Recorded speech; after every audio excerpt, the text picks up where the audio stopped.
4 Disember 1945, Duli Yang Maha Mulia Tuanku Syed Putra Ibni Almarhum Syed Hassan Jamalul Lail dimasyhurkan sebagai Raja Negeri Perlis.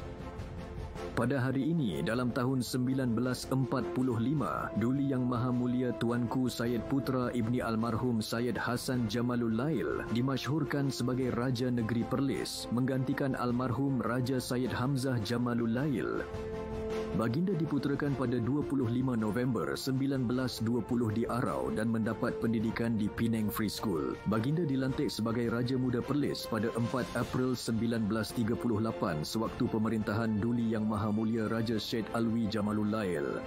Meskipun dilantik sebagai bakal raja, namun selepas kemangkatan Duli Yang Maha Mulia Raja Syed Alwi Jamalul Lail pada 1 Februari 1942, tentera Jepun yang mentadbir Tanah Melayu enggan melantik baginda sebagai Raja Perlis.